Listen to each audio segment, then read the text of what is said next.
Olá, aluno, tudo bem? Eu sou a professora Beatriz, sou nutricionista e nossa aula de hoje é sobre um assunto super importante para a sua prova de residência, que é oncologia e voltado para o paciente, tá? Nutrição em oncologia, tá? Então é super importante que você entenda esse assunto, trouxe aí os principais pontos da referência da Sociedade Brasileira de Nutrição em Oncologia, um documento que foi publicado recentemente em 2021.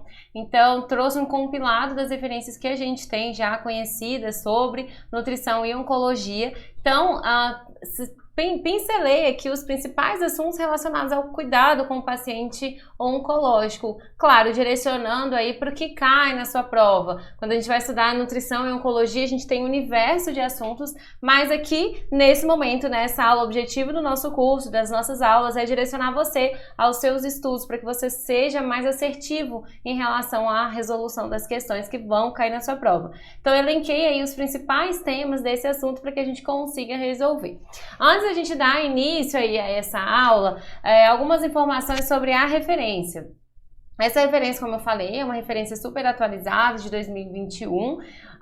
O INCA, né, que é um instituto que traz várias referências em relação ao paciente oncológico, apoiou também a elaboração desse documento. Geralmente as provas cobram bastante o INCA como referência das questões, das recomendações, mas a gente tem aí essa atualização de 2021 que traz alguns pontos importantes aí que eu vou trazendo para vocês, essas diferenças, tá bom?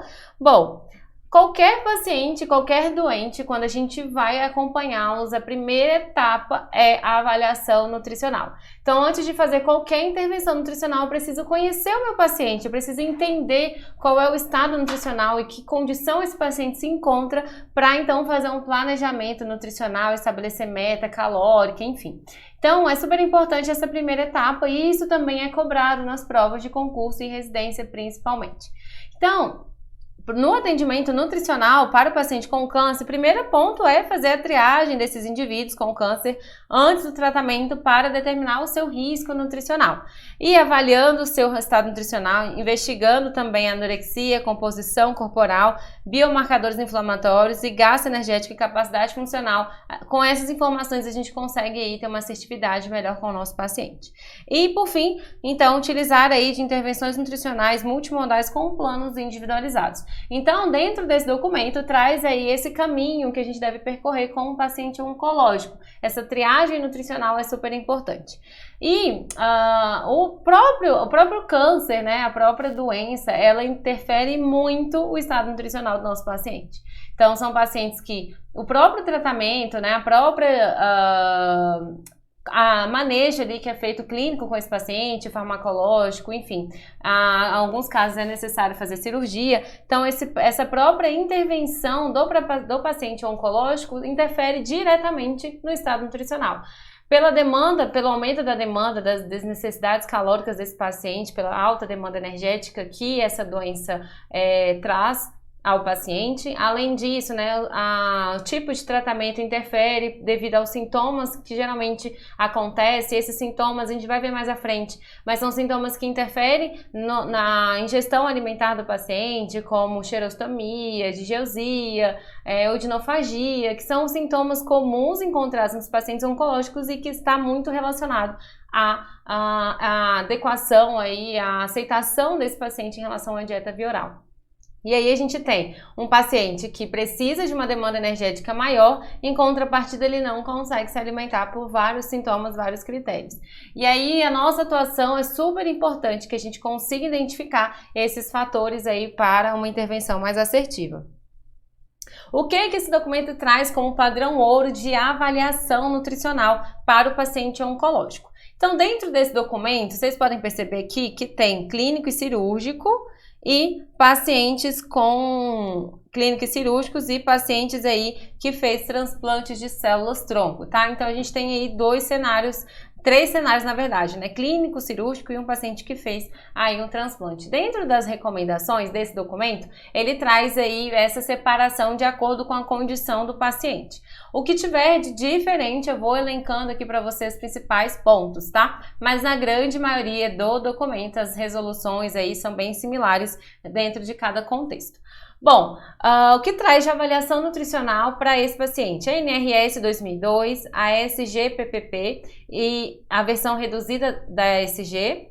A MAN também é muito utilizada para pacientes idosos e realizar a anamnese alimentar. Quando a gente fala de padrão ouro, que é mais indicado, que é mais sensível para poder identificar o estado nutricional do paciente oncológico, são essas que eu grifei, a SG-PPP e a NRS 2002. Essas são as mais sensíveis para poder conseguir identificar e perceber melhor aí o estado nutricional que esse paciente se encontra. A SG-PPP, né, 3Ps, que é produzida pelo próprio paciente, ela é uma ferramenta que foi produzida, elaborada, desenhada justamente para os pacientes oncológicos. É utilizada somente para esse público, por isso que é considerado um padrão ouro aí de avaliação nutricional para os pacientes. Além disso, os pacientes que fizeram transplante, é importante, é interessante adicionar ainda a essa avaliação a dinamometria, que é um indicador também importante de força muscular, de identificar a capacidade funcional desse paciente, identificar se houve uma perda de massa muscular, porque através dessa ferramenta a gente consegue aí, trazer essas informações, somar essas informações ao estado nutricional do paciente. Uma ferramenta também que traz nesse documento, que é para identificar a sarcopenia, que geralmente os pacientes oncológicos são pacientes sarcopênicos, que têm aí essa perda muscular importante, e é utilizado esse questionário aqui, tá? O questionário que avalia justamente essa capacidade, essa função, a capacidade funcional desse paciente. Então são algumas perguntinhas que são realizadas e tem uma pontuação, um score também. E aí, dependendo desse score, a gente faz o diagnóstico de sarcopenia ou não. Posso utilizar para pacientes idosos, posso utilizar para paciente adulto também. É uma ferramenta importante para identificar a sarcopenia. Então, qual que é o passo a passo? Quais são os indicadores que a gente vai estar utilizando para fazer essa avaliação? Esses indicadores que eu vou trazer para vocês são indicadores que estão aqui dentro dessas ferramentas de triagem nutricional. São perguntas que a gente faz com o paciente, acompanha esse paciente e isso a gente consegue, com essas perguntas, com essa anamnese, a gente consegue responder aquele questionário, aquela ferramenta de triagem nutricional. Então, primeiramente, avaliação, né, da ingestão alimentar. A gente utiliza então métodos quantitativos ou qualitativos também. É importante fazer esse acompanhamento diário, de forma rotineira, para evitar que esse paciente não tenha uma perda, né, uma redução, um déficit calórico, principalmente aí nas últimas 2 semanas. Tá? Então, qualquer dia que se tem uma perda, um déficit é muito importante para esse paciente. Então, a atuação do nutricionista junto a essa identificação da ingestão alimentar e nutricional desse paciente é super importante para conseguir fazer correções aí e ele não ter déficit calórico durante o tratamento. Em relação à alteração de peso, também é um indicador importante para o paciente oncológico. Isso tem na própria NRS que um paciente que tem uma perda de peso maior que 5% é considerado, em um mês, é considerado em risco elevado. 7,5% em 3 meses também, né, considera-se um risco aí, e mais que 10% em 6 meses também é considerado um risco elevado. Além disso, a gente vai avaliar a presença de sintomas que interferem no trato gastrointestinal, como eu falei para vocês no início. O próprio tratamento do paciente oncológico traz essas alterações no sistema digestório do paciente, como disfagia, odinofagia, xerostomia, trismo, diarreia, mucosite, que isso tudo vai interferir na ingestão oral do paciente. Então, identificar isso, e a gente tem recomendações para cada situação, para diarreia, para trismo, para xerostomia, odinofagia, a gente tem aí várias situações importantes que a nutrição pode estar atuando para ele conseguir aí ter uma adequada ingestão oral. A gente avalia também, né, um outro indicador é a redução da atividade física, redução aí da atividade funcional, que vai impedir que esse paciente tenha aí atividades rotineiras. E o fato dele ser idoso já é um indicador aí de risco nutricional também. Então a gente fecha aqui, ó, em 5 pontos importantes, 5 indicadores aqui importantes em relação à avaliação nutricional. Com essas informações aqui a gente consegue responder aquela ferramenta de triagem nutricional, a NRS e também a SG-PPP.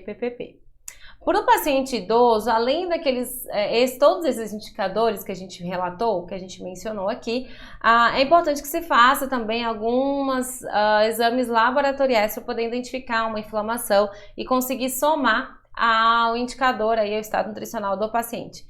A albumina, né, menor que 3,5, o colesterol total maior que 160 e proteína C reativa maior ou igual a 10, também aí pode ser indicado como, menor ou igual a 10, também pode ser indicado como fator aí importante de risco nutricional. Quando que a gente vai avaliar esse paciente? É uma coisa que se pergunta muito também nas provas, esses prazos aí de avaliação nutricional.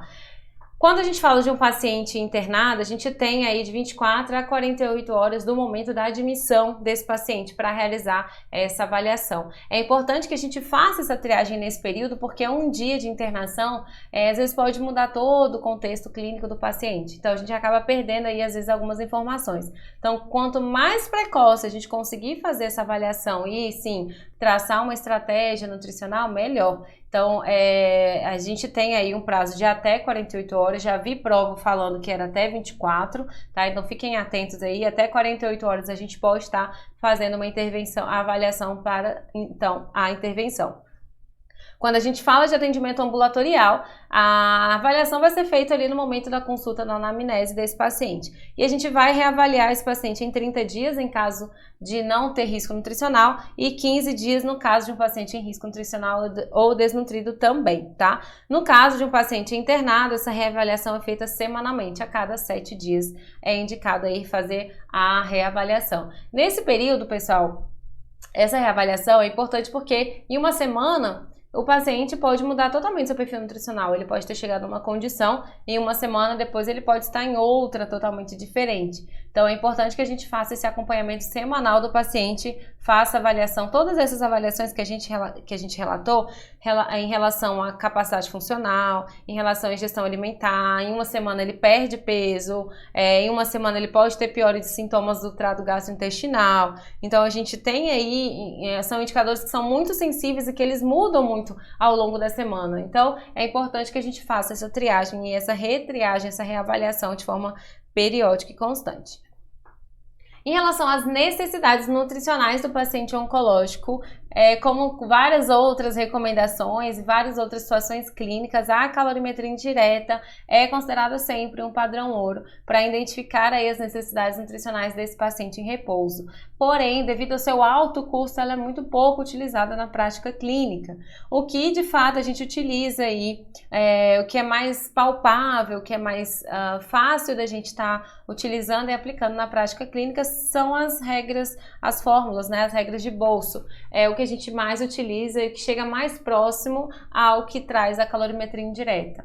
Existem algumas equações, né, de estimativa em relação ao aporte nutricional, mas essas equações elas não são indicadas porque elas superestimam aí o aporte calórico que o paciente precisa receber, tá? Então, quando falar para você em relação à regra de bolso, né, isolando aqui a calorimetria indireta, o mais adequado é a regra de bolso, tá? 25 calorias por quilo de peso, 1,2 gramas de proteína por quilo de peso. Isso é o que a gente trabalha aí na prática e é o que está realmente descrito na literatura. Falando então qual é a necessidade calórica desse paciente oncológico, antes da gente ler esse slide aqui, como eu falei para vocês no início da aula, a gente tem aí alguns documentos que tratam sobre o paciente oncológico. Essa referência aqui desse slide é da Sociedade Brasileira de Nutrição e Oncologia, do documento que foi publicado em 2021.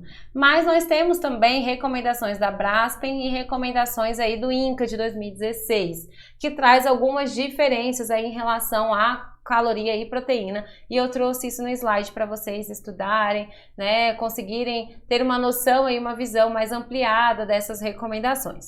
Bom, falando do que a gente tem de mais atualizado de 2021, que é da Sociedade Brasileira, trouxe aqui essas recomendações. Então, ele traz a diferença entre fase aguda. Então, fase aguda é aquele paciente que está crítico, um paciente que está numa unidade de terapia intensiva, que está aí em fase inflamatória, né, numa fase aguda da doença. A recomendação é de 15 a 20 calorias de peso, podendo aí chegar, né, a gente espera que na primeira semana a gente já consiga chegar no aporte calórico final que esse paciente precisa, que é 25 a 30 calorias por quilo de peso. Quando a gente fala de um paciente desnutrido, esse aporte calórico pode ser ainda maior, de 30 a 45 quilocalorias por quilo de peso dia. Na verdade, aqui é 35, pessoal, calorias por quilo de peso atual, tá? Então, tem essa separação aí para esse paciente desnutrido, dando um aporte calórico maior para ele.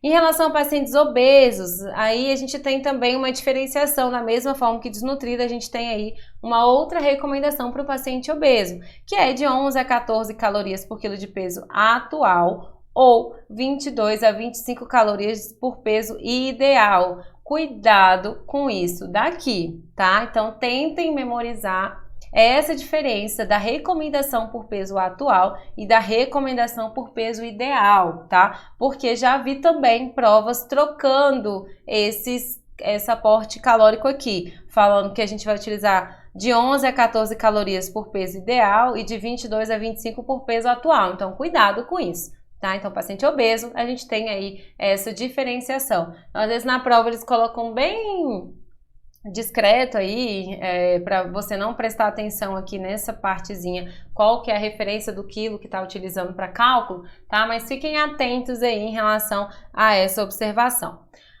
Bom, proteína, se o paciente está com estresse moderado ou um paciente desnutrido, a gente pode estar oferecendo aí de 1,2 a 1,5 gramas por quilo dia. É importante que a gente investigue, acompanhe um paciente, se for um paciente renal, um paciente hepatopata, que a gente faça o acompanhamento bem de perto mesmo em relação aos exames laboratoriais, para analisar se precisa reduzir ou manter esse aporte e ver o que é mais interessante para aquele paciente naquele momento, tá? Então, às vezes é um paciente desnutrido e é um paciente renal também. Então, geralmente a gente vai estar utilizando a meta proteica maior para esse paciente, porque a desnutrição para ele ali naquele momento é um fator importante que a gente precisa corrigir. E uma dieta hiperproteica nesse momento para ele não vai aí trazer uma piora da lesão renal, tá? Então, nesses casos, no paciente desnutrido, um paciente em risco nutricional, a gente pode sim estar fazendo um aumento dessa oferta proteica.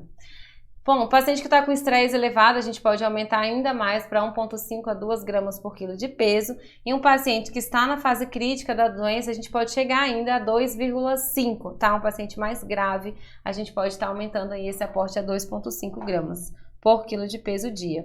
Como eu falei para vocês, aqui tem as recomendações de todas as referências, as principais referências de nutrição em oncologia. Eu trouxe para vocês separado, aqui a gente tem a caloria e proteína do INCA de 2016, e no INCA ele traz a diferença entre adulto e idoso, da Brasp de 2019 e da Sociedade Brasileira de Nutrição em Oncologia de 2021, que é essa daqui que a gente está trabalhando, tá? Então percebam que essas recomendações aqui a gente já visualizou nos slides anteriores, tá? Então é isso daqui que a gente tem de mais atualizado. Mas trouxe esse comparativo aqui para vocês conseguirem visualizar a diferença de recomendação de cada ano, de cada documento, de cada diretriz, tá? Não vou repassar cada detalhe, fica de estudo para vocês, de apoio para vocês analisarem, avaliarem aí essas recomendações nutricionais. Geralmente nas provas eles acabam sinalizando qual que é a referência. De acordo com a Brasp em 2019, a recomendação de proteína e caloria para um paciente oncológico é tanto. De acordo com a Sociedade Brasileira de Nutrição e Oncologia, geralmente nas questões eles acabam relacionando aí qual é a referência que está utilizando aí de base, tá? Então, fica aí todas essas recomendações para o paciente oncológico, para que você estude, analise e consiga aí grifar os principais pontos dessas recomendações. Em relação à terapia nutricional propriamente, a gente então avaliou o paciente, entendeu aí qual que é o perfil nutricional desse paciente, estabeleceu a sua meta calórica, a gente precisa então aplicar isso, né? Então a terapia nutricional ela vem com o objetivo de manter ou recuperar o estado nutricional do paciente, modular a resposta orgânica ao tratamento, melhorar a resposta imunológica, controlar aí os sinais e sintomas, que é super importante para esse paciente, incentivar a ingestão via oral de acordo com a adequada dieta oferecida a esse paciente, respeitando, claro, seus hábitos e tolerância, reduzir complicações pós-operatórias, com o paciente desnutrido, a chance dele ter uma complicação é muito maior, e melhorar, claro, a qualidade de vida, tornar esse paciente mais independente aí para acompanhamento, né, desse paciente oncológico. Bom, em relação à terapia nutricional oral, ou seja, suplementos, quando que a gente vai indicar uma suplementação para um paciente oncológico? Quando ele tiver a ingestão oral menor que 70% das suas necessidades nutricionais nos últimos 3 dias, e a terapia nutricional hipercalórica e hiperproteica está indicada aí de 2 a 3 vezes ao dia, tá? Então, uma informação importante aí. Geralmente, as provas gostam de cobrar muito essa porcentagem de início de uma terapia nutricional e o tempo, tá? Então, fica aí a dica para vocês em relação a isso. Quando a gente vai suspender? Quando não vai ser mais necessário? Qual a situação clínica que o paciente vai estar? Que eu não vou mais utilizar dessa recomendação da suplementação. Se o paciente estiver instável hemodinamicamente, a nutrição ali não vai estar presente naquele momento até ele estabilizar para a gente reiniciar essa dieta. Quando o paciente tem disfagia ou odinofagia grave, que vai impedir uma nutrição via oral, e aí nesse caso, se a gente for resgatar lá sobre a aula de nutrição enteral, isso aqui considera-se uma indicação de nutrição enteral, então obviamente a gente não vai estar utilizando de suplementos via oral. Obstrução do trato digestório, vômito incoercitível, risco de broncoaspiração.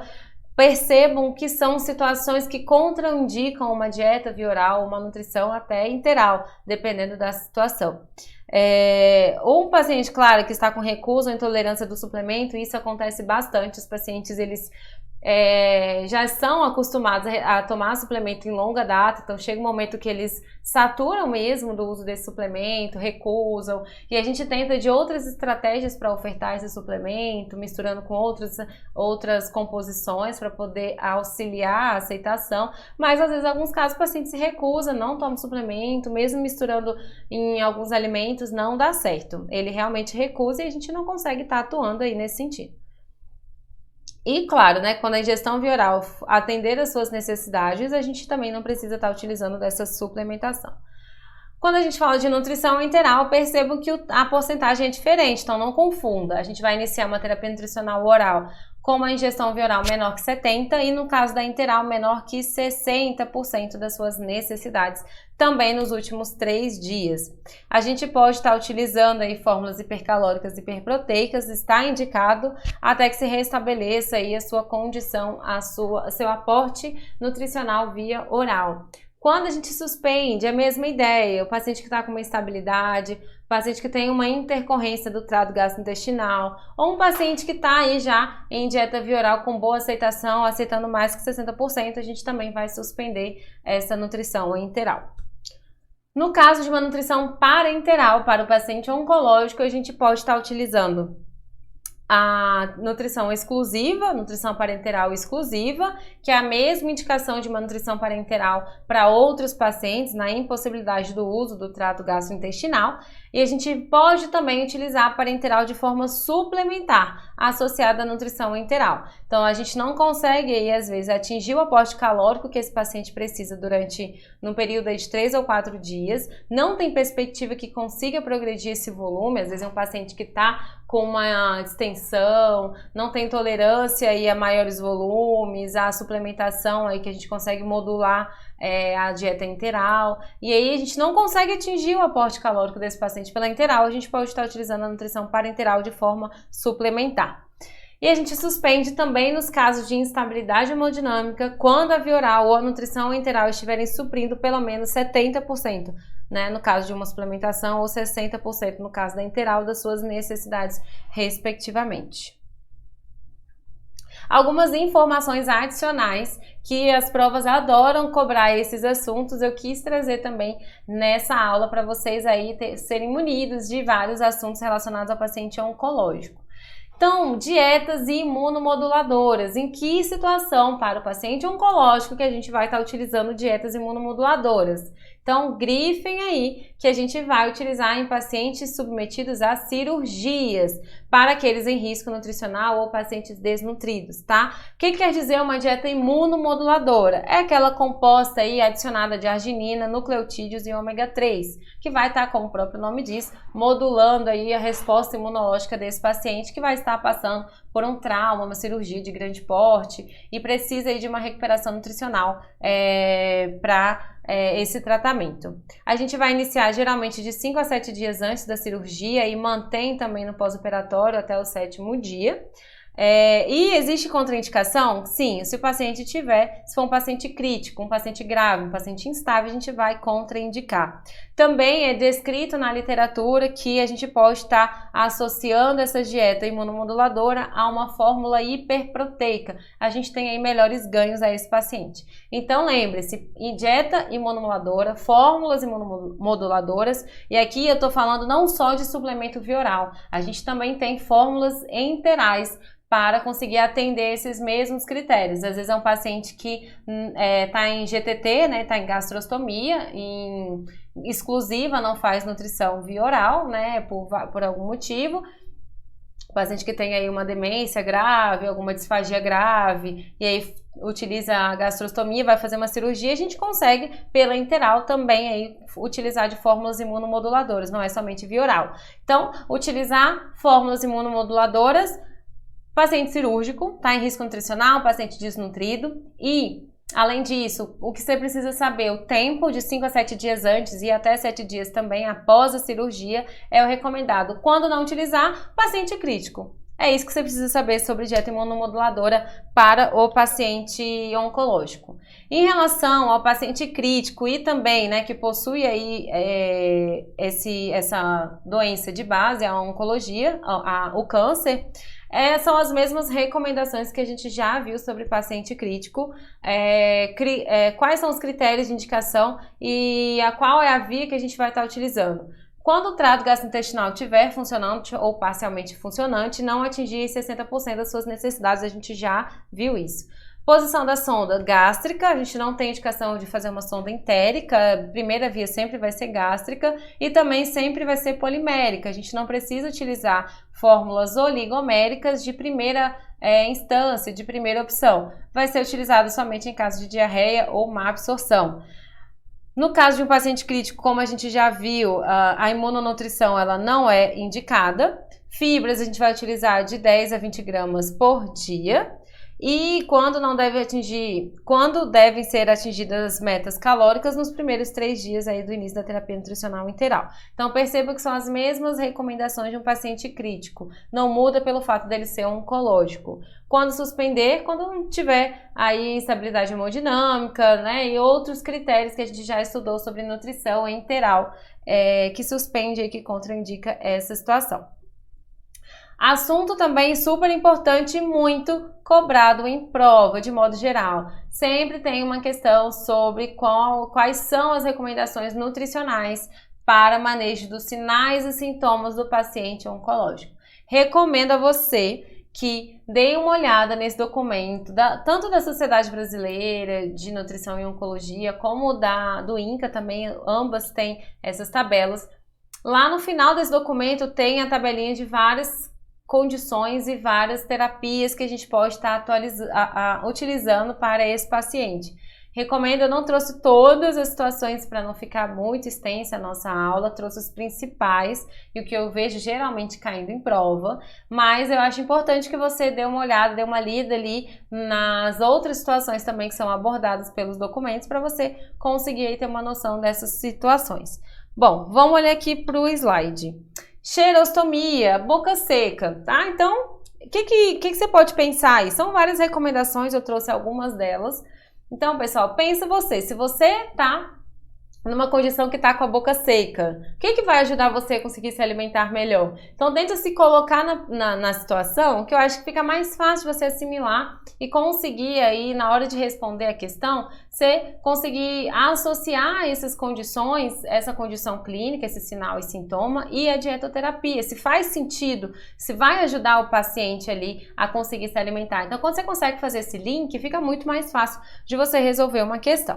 Então, o paciente está com a boca seca, seca. A gente pode estar utilizando de complementos nutricionais para poder aumentar o aporte, se o paciente não estiver se alimentando bem, e utilizar aí de sabores mais cítricos, dar preferências a alimentos mais úmidos com caldos, molhos, as preparações. Se o paciente está com a boca seca, se eu proporciono para ele uma dieta mais pastosa, mais líquida, fica muito mais fácil para ele conseguir se alimentar. Pensando nisso, a gente já consegue associar que alimentos secos, duros, que ele precisa mastigar muito, também não vai ser interessante para esse paciente, porque vai dificultar a alimentação. Então, utilizar de gotas de limão na salada e em bebidas, isso auxilia o estímulo da salivação. Ingerir bastante líquido junto com as refeições também para facilitar essa mastigação. Usar de ervas aromáticas para temperos, evitando sal e condimentos em excesso, né? Isso está muito relacionado também à melhora desses sintomas. Chupar gelo feito de água de coco, alguma fruta natural também é interessante. E goma de mascar e balas sem açúcar com sabor cítrico também aumenta essa salivação e faz com que o paciente sinta sede. E aí auxilia aí nessa condição clínica.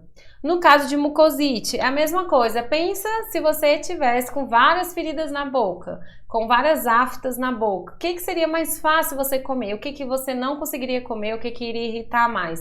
Então, você associando dessa forma, fica mais fácil do que você decorar aqui cada ponto, cada situação, cada estratégia nutricional que é utilizada para esse paciente. Então, vamos aqui para o slide. Mucosite, você está com várias feridas, às vezes é importante que você modifique a consistência da dieta. A mesma ideia aí da xerostomia. Colocar uma dieta mais líquida, mais pastosa, vai ficar muito mais fácil para o paciente comer do que alimentos muito duros, muito secos. Então, evitar alimentos ácidos, picantes, excessivamente condimentados, salgados e doces demais ou secos e abrasivos. Concordam comigo que se você está cheio de ferida na boca, você não vai comer alimentos picantes porque vai piorar esse sintoma. E nem alimentos aí muito doces ou muito secos ou muito salgados. Tudo isso vai atrapalhar e vai dificultar ainda mais a ingestão desse paciente. Também é descrito na literatura que a temperatura ambiente ou fria também auxilia e otimiza a vasoconstrição, então também facilita a ingestão desse paciente. Então é muito comum que eles aceitem aí mais vitaminas, iogurte, açaí, sorvetes, que são além de ser líquidos e facilita, também essa temperatura aí fica mais fácil aí, proporciona aí maior conforto na hora de se alimentar.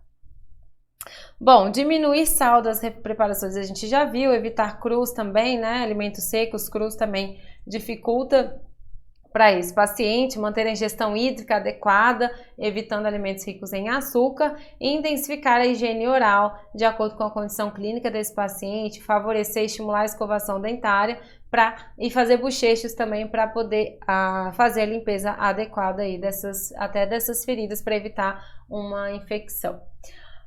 Esofagite também é uma condição muito comum dos pacientes oncológicos e também é cobrada na prova, né?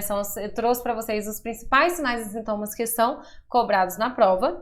E esofagite é uma situação também que os pacientes têm uma importante queixa. Então, pode ser interessante modificar a consistência da dieta, que dependendo aí da condição, uma dieta mais branda, uma dieta livre, que a gente fala, de alteração de consistência, né, na classificação de consistência, melhor dizendo, essas dietas elas podem intensificar a dor. Então, às vezes uma dieta mais pastosa, mais líquida, favorece aí a absorção, a digestão e diminui aí esse retorno, né, e essa inflamação. Esse retorno da dieta, né, e essa inflamação. Então, aumentar o fracionamento, consumir menos volume várias vezes ao dia também é interessante. Utilizar de complementos nutricionais, evitar alimentos duros e secos, tendo a mesma ideia aqui de modificar a consistência, utilizar alimentos em temperatura ambiente, diminuir sal também da comida, usar papas de frutas e sucos não ácidos, justamente por esse desconforto aí do paciente, mastigar bem os alimentos, evitando a aerofagia, manter a cabeceira elevada a 45 graus durante e após as refeições e evitar a ingestão de café, bebidas alcoólicas, refrigerante, chá mate, alimentos com cafeína ou qualquer outra bebida gaseificada e condimentos ácidos que podem irritar a mucosa. Neutropenia também é uma condição clínica que acontece, né, com os pacientes oncológicos, que é caracterizado pela queda, pela redução de neutrófilos, e a gente consegue visualizar isso por exame laboratorial. Então, o paciente que tem aí neutropenia é aquele que tem os neutrófilos menor que 1.500, tá? Então, é importante também alguns cuidados em relação à nutrição. Isso porque um paciente que está com os neutrófilos baixos quer dizer que seu sistema imunológico está fragilizado. Então, ele está muito mais suscetível a alguma infecção, a alguma condição que vai piorar essa situação que ele já se encontra do próprio câncer. E a nutrição, a alimentação, o alimento, ele é aí um vínculo de transmissão, né? Tanto que a gente tem as doenças transmitidas por alimento, as famosas DTAs. Então é importante que a gente tenha um cuidado com esse alimento para evitar que isso seja uma forma de trazer uma infecção a esse paciente oncológico. Então é muito comum que eles tenham essas taxas essa imunidade mais baixa, então a gente precisa ter atenção. O que traz na recomendação em relação a isso? Lembrando que o paciente que é oncológico, mesmo que ele tenha aí uma fragilidade em relação à imunidade, a gente só vai indicar uma dieta específica para neutropenia se o paciente tiver com os neutrófilos abaixo de 1.500, se ele de fato tiver neutropenia. Se ele não tiver com neutropenia, né, tiver com os neutrófilos até mais baixo do que o que a gente considera de exame laboratorial, que tem ali de referência, não necessariamente a gente precisa estar fazendo essas restrições, porque isso pode impedir aí que aumente, melhore a aceitação do paciente, porque está com uma dieta um pouco mais restrita. Então a gente vai fazer essa combinação, esses ajustes na dieta quando ele propriamente tiver aí a neutropenia presente. Não se recomenda o uso de probióticos, mesmo que os probióticos eles sejam considerados aí bactérias e bactérias do bem, que a gente fala, bactérias que vão auxiliar na reconstrução e na manutenção da microbiota intestinal, é uma bactéria. E aí um paciente que ele tá com esse sistema imunológico fragilizado, essa bactéria aí pode acontecer uma translocação bacteriana para as vias sanguíneas desse paciente e trazer uma piora aí para ele. Então, não é indicado o uso de probióticos, isso aqui cai em prova, então cuidado, porque às vezes já acaba pensando, probiótico é coisa boa, né? A gente recomenda, mas paciente com neutropenia não é recomendado.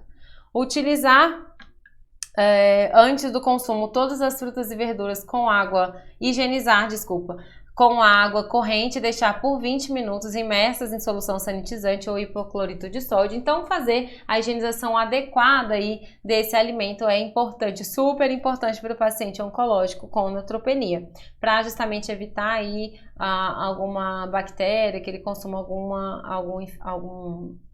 algum elemento aí que possa trazer essa inflamação para o paciente. Utilizar água potável, fervida ou mineral em embalagens não reutilizáveis.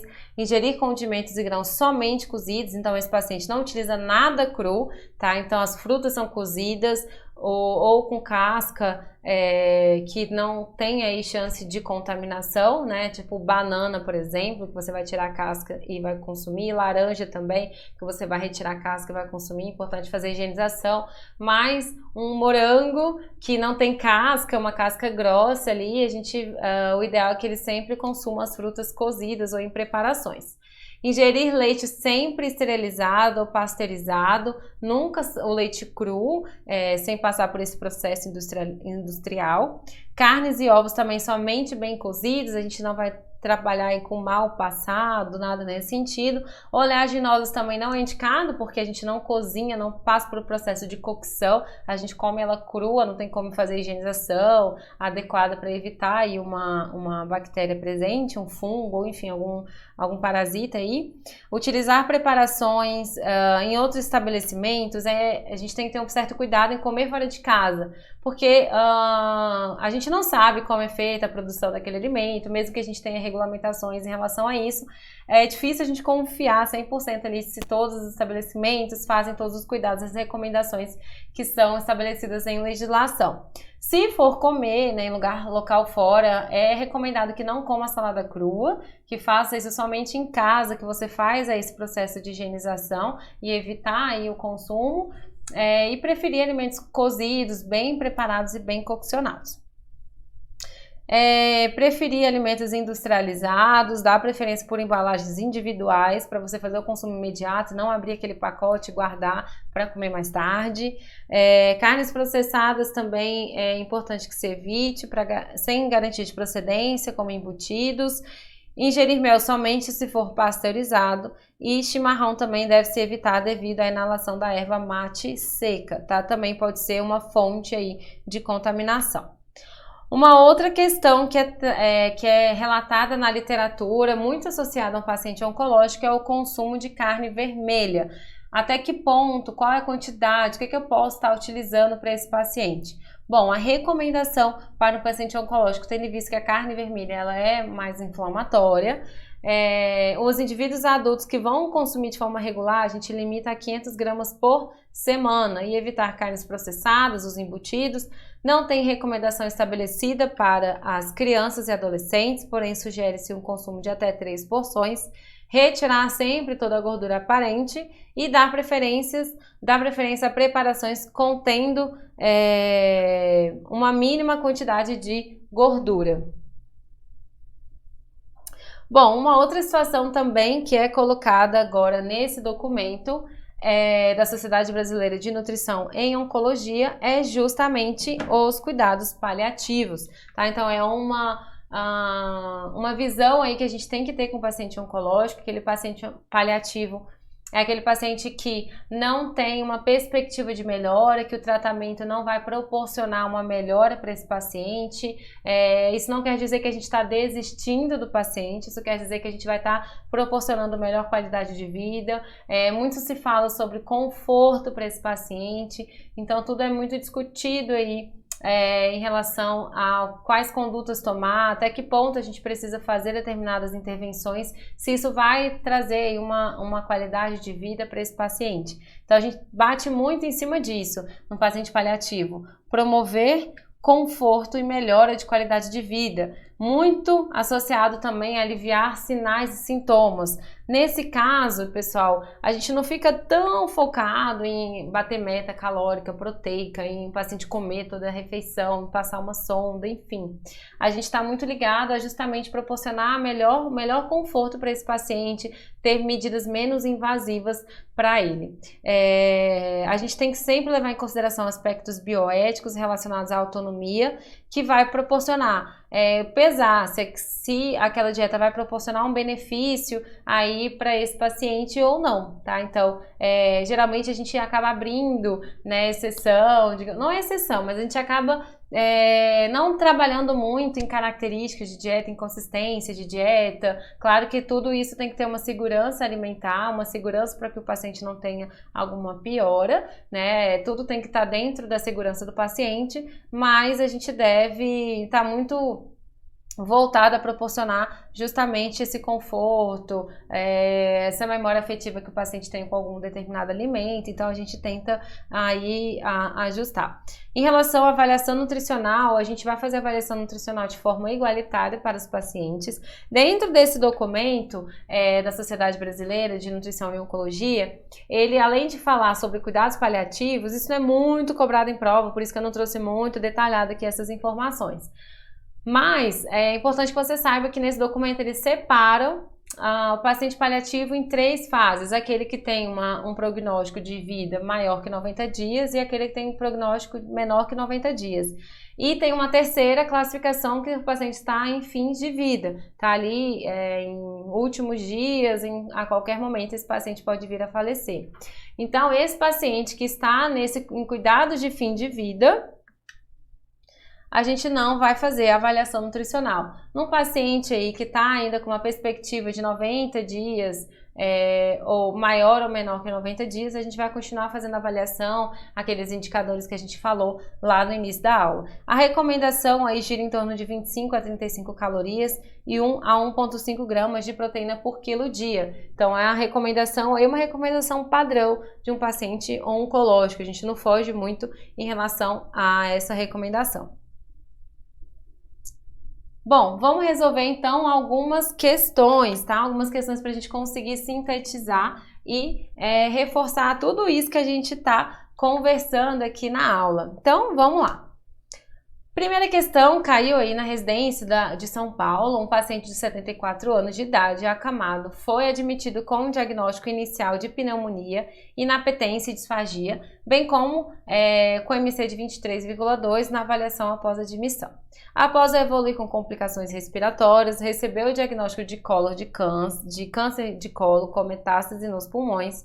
Em reavaliação do nutricionista, o paciente teve diagnóstico de desnutrição grave, então ele perdeu bastante peso, de 23 ele foi para 16,7 e foi então indicada a nutrição enteral, foi suspensa a nutrição enteral em razão aí do estágio da doença.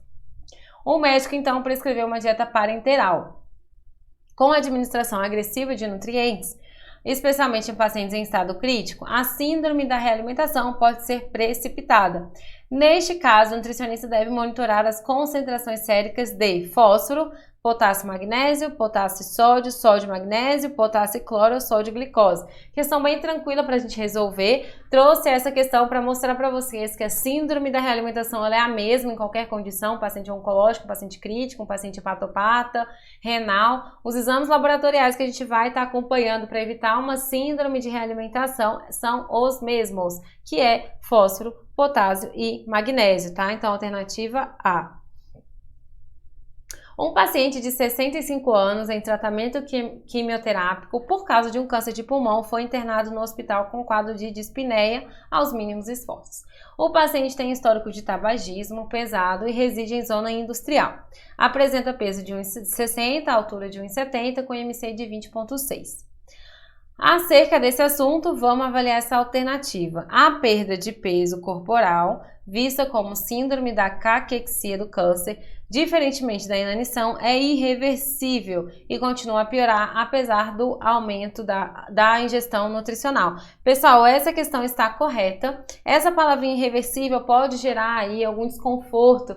A gente pensar, poxa, o paciente está em terapia nutricional, aumentou o aporte calórico, proteico e mesmo assim a gente não consegue reverter a caquexia pela dieta, não consegue. Uma vez que o paciente ele tem o diagnóstico de caquexia e o indicador que a gente tem aí para o diagnóstico de caquexia é o próprio peso, né, a avaliação aí nutricional desse paciente, uma vez que a gente faz esse diagnóstico da caquexia, que é uma perda importante aí de massa muscular, podendo ou não ter perda de tecido adiposo, esse paciente, mesmo em terapia nutricional e meta calórica, não é revertido, tá? Essa situação clínica. A gente trabalha para ele não chegar nesse estágio aí da doença.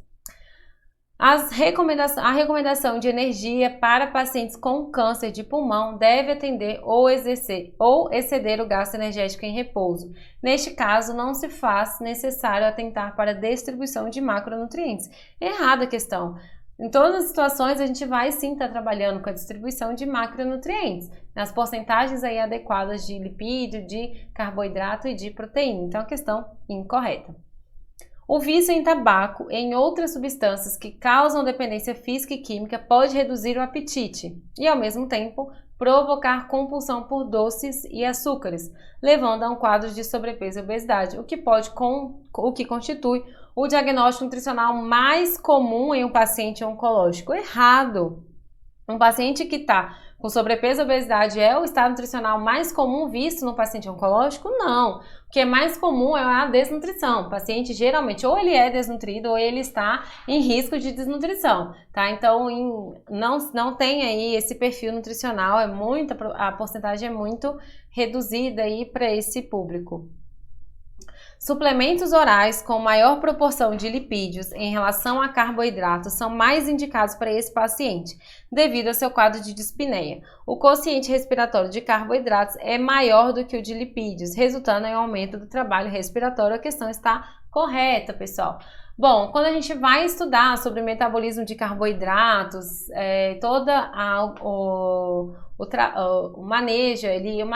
mas toda a forma como esse carboidrato é metabolizado, ele aumenta sim o trabalho respiratório justamente pela liberação de CO2, que o próprio carboidrato, no metabolismo do carboidrato, ele libera, tá? E aí pode sim ter uma piora no quadro de dispneia, de cansaço, ele pode ter um aumento do trabalho respiratório, por isso que dietas com mais lipídios pode ser uma melhor alternativa. O objetivo da dietoterapia em pacientes oncológicos é minimizar os efeitos hipercatabólicos de alguns tipos de câncer. A perda de peso e a desnutrição ocorrem principalmente pelo aumento do gasto energético e pela diminuição na ingestão calórica. A respeito do diagnóstico nutricional e das indicações da terapia nutricional do paciente com câncer, julgue os itens a seguir. A terapia nutricional está indicada para pacientes em risco nutricional que recebem tratamento oncológico ativo com ingestão oral menor que 70% por um período maior que 10 dias, independentemente do risco nutricional. Esse gabarito deu certo, mas eu não concordo com esse gabarito, porque a gente viu que para indicar uma terapia nutricional, de fato o paciente tem que ter uma ingestão oral menor que 70%, mas o período que é descrito nesses guidelines que a gente acabou de estudar são 3 dias e não 10 dias, tá? Então eu não concordo com esse documento, tá? Com esse gabarito. Então, acredito que o gabarito mais adequado aqui seria incorreto. Embora a calorimetria indireta seja o método mais adequado para avaliação do gasto energético em pacientes oncológicos, fórmulas preditivas como a equação proposta por Harris Benedict possuem o mesmo grau de confiança. Errado. A gente viu que não utilizando a calorimetria, a gente vai estar utilizando regra de bolso e não as equações, justamente porque essas equações elas tendem a superestimar o gasto calórico do paciente. Pacientes que serão submetidos a grandes procedimentos cirúrgicos no trato gastrointestinal por causa do câncer têm indicação de uma nutrição enteral, independentemente do seu risco nutricional. Questão incorreta também. O fato de ele fazer um procedimento cirúrgico não quer dizer que ele vai iniciar uma nutrição enteral. Outros aspectos podem estar associados. Ele pode estar com funcionamento intestinal parcialmente funcionante, isso indica uma nutrição enteral. Um paciente também que fez essa cirurgia, não necessariamente ele precisa de uma enteral, ele pode retornar aí com uma dieta via oral. Já atendi vários pacientes oncológicos, inclusive, que fizeram cirurgias do trato gastrointestinal e a gente iniciou dieta via oral. Então, não necessariamente a gente vai estar fazendo aí a nutrição enteral, tá? Então, utilizar essa métrica apenas paciente oncológico vai fazer uma cirurgia gastrointestinal, indicação de sonda ou contraindica via oral, tá errado, tá? A gente precisa avaliar outros critérios também. A intervenção nutricional em pacientes oncológicos em estágio avançado ou em cuidados paliativos tem como objetivo manter o estado de hidratação e recuperar o estado nutricional. Bom, a gente viu sobre cuidados paliativos e o objetivo é recuperar o estado nutricional do paciente? Não. A questão deu como errada e realmente o paciente, em cuidados paliativos, o objetivo é proporcionar conforto, proporcionar qualidade de vida. A gente não está com o objetivo de recuperar o estado nutricional, recuperar massa muscular desse paciente. Então, o objetivo não é esse, é proporcionar maior qualidade de vida. A terapia nutricional enteral para pacientes oncológicos deve ser interrompida em caso de obstrução do trato digestivo, ilho paralítico para diarreia e vômitos intratáveis. Questão está correta. Esse aqui são aí de fato as contraindicações de uma nutrição enteral. Isso vale para o paciente oncológico também. Uma paciente de 63 anos de idade está em tratamento do câncer de pulmão. Durante o acompanhamento ambulatorial, foram observados odinofagia e mucosite de grau 2. Então, duas condições aqui que interferem aí a aceitação da dieta desse paciente. Em razão da quimioterapia e da radioterapia, além da redução da ingestão alimentar, perfazendo cerca de 70% das suas necessidades nutricionais. A paciente possui peso de 66 kg e altura de 1,70 m. Bom, com base nesse estado clínico, julgue os itens a seguir. Ainda que existam outros métodos, a avaliação subjetiva global produzida pelo próprio paciente é considerado padrão ouro para avaliação nutricional de pacientes oncológicos, questão completamente certa. A gente viu isso na aula, que, como eu falei para vocês, essa avaliação ela foi feita, elaborada, pensada para um paciente oncológico. Então, ela é considerada, sim, padrão ouro, tá? A avaliação nutricional do paciente oncológico ambulatorial com risco nutricional deve ser realizada mensalmente. Errado. Paciente em ambulatorial, em acompanhamento em ambulatório com risco, a gente vai avaliar a cada 15 dias, tá? E não mensalmente. Mensalmente é se ele não sem risco nutricional. Aí sim a gente vai avaliar mensalmente, tá? Então a questão incorreta. É indicada a terapia nutricional por via oral para pacientes oncológicos que não alcance 70% das recomendações, por no mínimo 3 dias pela alimentação convencional. Agora sim, essa questão está certa. A gente viu naquela outra que seria em 10 dias, né? Agora essa sim está dentro das recomendações. A recomendação proteica para pacientes oncológicos sem complicações em tratamento clínico é de 1,5 a 2,5.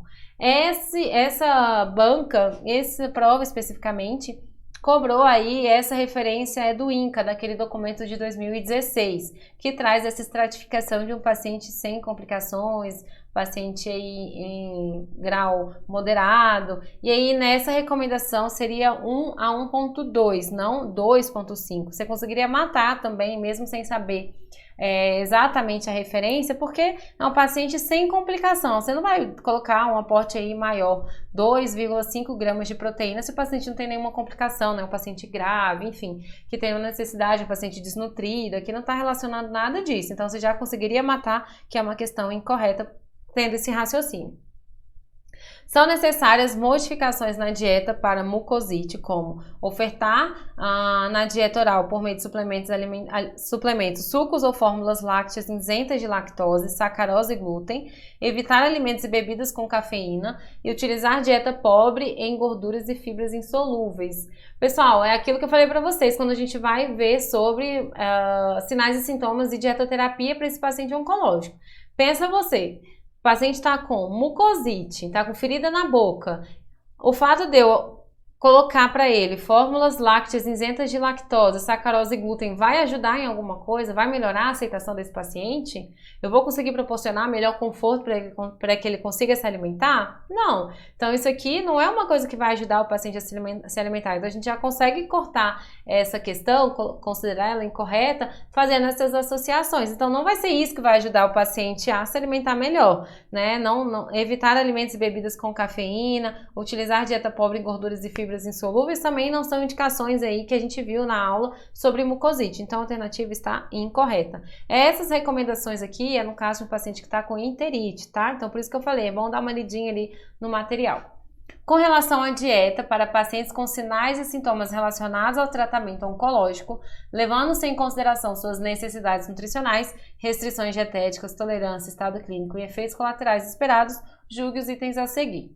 Para pacientes com disfagia, outro sinal e sintoma que a gente estudou, recomenda-se a exclusão de alguns alimentos e a modificação de outros para facilitar a deglutição, sendo recomendado quanto à textura uma dieta pastosa. Então é aquilo que a gente conversou. O paciente está com disfagia, ou seja, o paciente está com uma dificuldade de deglutição por diversos motivos. O paciente que está com dificuldade de deglutição, de engolir a comida, uma dieta mais pastosa, é interessante fazer modificações na relação à textura, à consistência desse paciente. É interessante, vai ajudar o paciente a se alimentar? Vai, então a gente consegue aí associar aí ao gabarito, né, trazendo o gabarito como correto. O câncer tem um forte impacto sobre a capacidade física e bem-estar psicológico e a vida social dos pacientes, apresentando uma influência significativa no estado nutricional e na qualidade de vida. Sobre esse assunto, assinale a alternativa incorreta. Pacientes com a doença avançada cursam com sinais e sintomas como náuseas, vômitos, alterações do paladar, saciedade precoce, anorexia, caquexia, fraqueza e dispneia. Alternativa correta, a gente vê aí essas condições no paciente oncológico. Existem diversas estratégias, incluindo intervenções nutricionais e suplementos e farmacológicas para deter ou reverter o quadro de perda de peso. Uma abordagem comum para direcionar a desnutrição e a perda de peso é o aumento da ingestão calórica com suplementos orais para garantir os requerimentos diários em caso de baixa ingestão alimentar, independente do motivo. Alternativa aqui também correta. A xerostomia, apesar de pouco valorizada pelos médicos, tem implicações sérias como maior dificuldade de deglutição, alteração do paladar, maior risco de infecções na mucosa bucal e cáries dentárias. Vamos guardar essa questão. Outra queixa comum é a perda de peso, associada à ingestão insatisfatória dos alimentos e à desnutrição. Diversos pacientes com câncer avançado passam por experiência de perda de peso associado às mudanças de hábitos alimentares, sendo a anorexia um sintoma comum para eles. Alternativa correta, a perda de peso aqui está relacionado, claro, com a desnutrição e isso vai tendo pior aí ao avançar da doença. A presença de sintomas como xerostomia, alteração do paladar e digeusia, sensação subjetiva de boca seca, é bastante comum em pacientes em tratamento com opioides, quimioterapia e radioterapia. Prestem atenção para vocês não confundirem aqui. Nesse caso, ele não colocou a indicação, a dietoterapia desse paciente, ele colocou meio que o significado ali dessa condição. Então, o paciente com xerostomia é caracterizado por alteração de paladar e digeusia é caracterizado pela sensação subjetiva de boca seca? Não, é justamente o contrário. Xerostomia é sensação de boca seca e digeusia é alteração de paladar. Então, ele trocou, tá? E isso, de fato, é bastante comum nos pacientes apresentar esses sinais e sintomas. Então, cuidado com essas questões, tá? Grife na sua prova para você não errar, para você não se perder, não perder as informações ali, porque só esse entre parênteses aqui que tá errado. Se você lê a questão aqui no automático, a xerostomia, digeusia é bastante comum, tá certa, você vai marcar essa daqui como certa, né? E na verdade o gabarito pede incorreta, essa daqui está incorreta, tá? Voltando aqui à questão da xerostomia, que eu falei pra gente guardar. Bom, a xerostomia é justamente essa sensação de boca seca e isso vai sim atrapalhar, vai trazer uma dificuldade de deglutição, vai alterar o paladar e a gente tem aí uma maior infecção da mucosa justamente aí por essa alteração na salivação desse paciente, tá? Então, letra E aqui é o nosso gabarito. O que, nessa questão aqui, o que poderia talvez trazer a dúvida, né, entre a C e a letra E. A respeito das recomendações sobre o uso da dieta imunomoduladora em pacientes oncológicos, publicada aí no INCA de 2016, assinale a alternativa correta. A gente estudou na nossa aula qual que é a indicação de dieta imunomoduladora, pacientes aí oncológicos que vão fazer algum procedimento cirúrgico, a gente vai indicar por 5 dias antes e 5 dias depois, e aí o intervalo também pode ser de 7 dias. Paciente crítico, a gente não vai recomendar uma dieta imunomoduladora, só por aí a gente já consegue matar essa questão aqui. Vamos lá. O uso de dietas imunomoduladoras contendo ômega 3 pode reduzir a inflamação do paciente crítico com sepse. Para pacientes candidatos à cirurgia eletiva, devem ser ofertados de 200 a 500 ml de fórmula imunomoduladora. Tá? Aqui eu já vou dizer que está incorreto porque não é 200 a 500, é 500 a 1000, tá? Essa aqui seria a indicação de volume de dieta. Fórmulas imunomoduladoras devem ser evitadas em pacientes desnutridos submetidos a cirurgias de grande porte. Errado! As fórmulas imunomoduladoras devem ser utilizadas para pacientes, principalmente os pacientes desnutridos em risco nutricional e ainda submetidos em cirurgia de grande porte. Então, alternativa aqui incorreta também. Maiores benefícios são obtidos com o uso de dietas imunomoduladoras no pós-operatório do que no pré-operatório devido ao estresse cirúrgico. Errado! A gente tem indicação de utilizar no pós e no pré a dieta imunomoduladora. Pacientes submetidos à cirurgia de grande porte do trato digestório ou de cabeça e pescoço são candidatos ao uso de fórmulas imunomoduladoras, alternativa aqui correta, tá? Então, os pacientes que têm essa condição, não só esse tipo de cirurgia, mas outras cirurgias, têm indicação de dieta imunomoduladora. Letra A, pessoal, não tá correta porque o objetivo da nutrição imunomoduladora é justamente modular, como o próprio nome diz, ou a resposta imunológica do paciente e não necessariamente reduzir a inflamação. E paciente crítico a gente também não vai indicar a dieta imunomoduladora. Pacientes oncológicos adultos internados na UTI são considerados críticos e necessitam de uma terapia nutricional especializada. Então vamos avaliar aqui, a gente viu lá na nossa aula algumas recomendações de paciente crítico para no contexto do paciente oncológico, e aqui nessa questão eu gosto muito dela porque ela traz várias observações aí em relação aos cuidados com a dieta enteral no paciente, cuidados do paciente crítico no paciente também oncológico. Então, letra A. Pacientes tendem a apresentar baixa tolerância à dieta, à fórmula polimérica com densidade calórica de 1,5 em localização gástrica, sendo indicado o uso rotineiro de fórmulas oligoméricas com densidade de 1,2 em localização jejunal. A questão aqui está toda errada.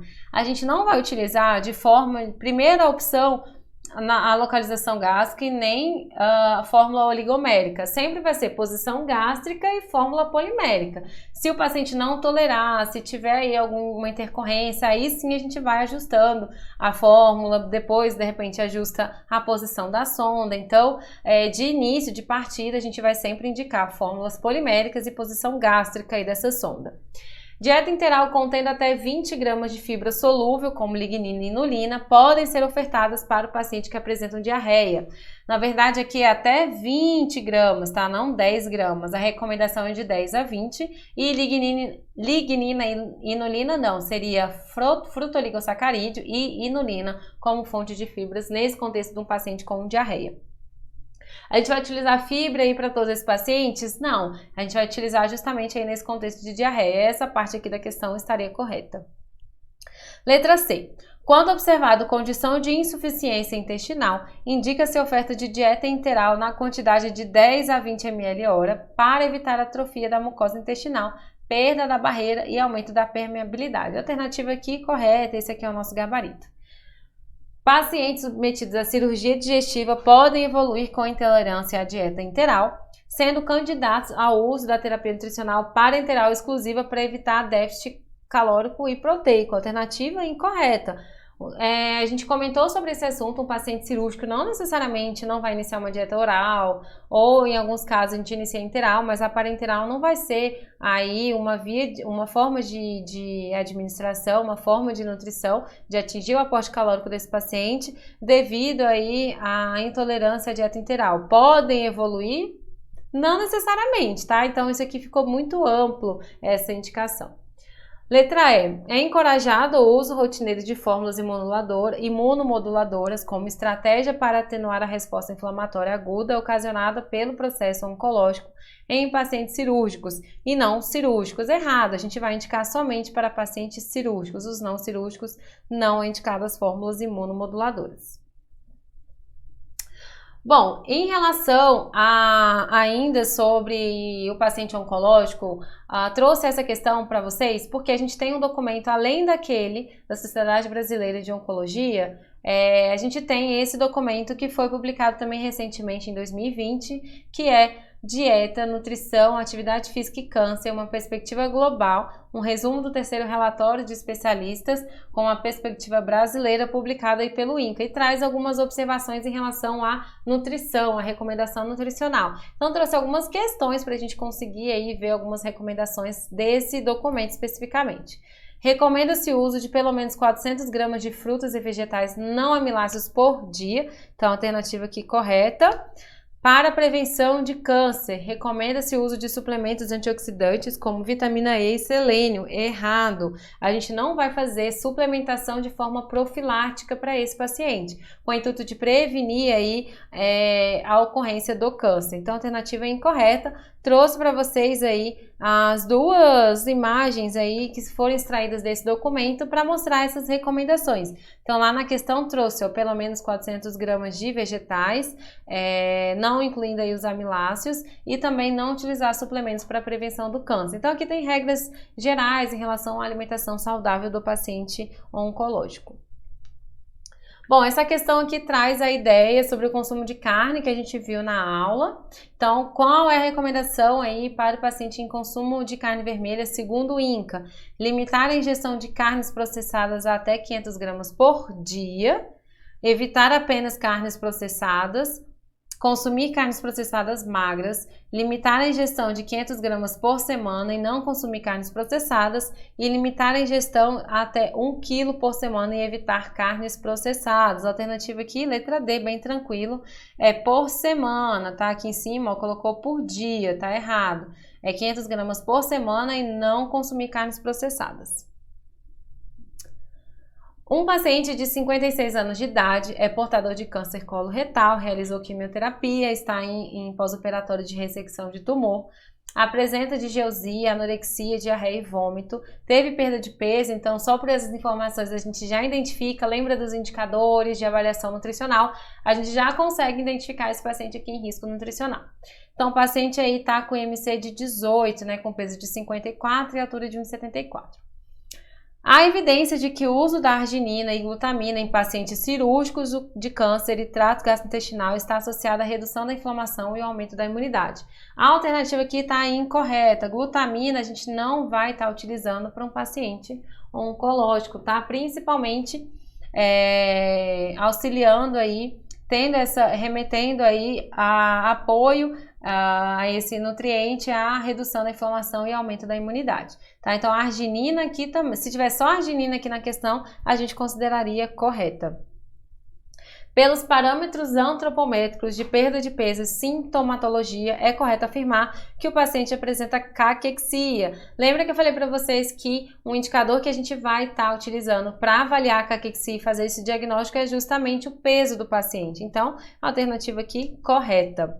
Bom, a gente finaliza a aula, resolvemos várias questões, vários assuntos aqui foram citados sobre o paciente oncológico. Então, revisem esses assuntos para vocês ficarem bem afiados para a prova, tá bom? Então, aproveitem o curso e até a próxima!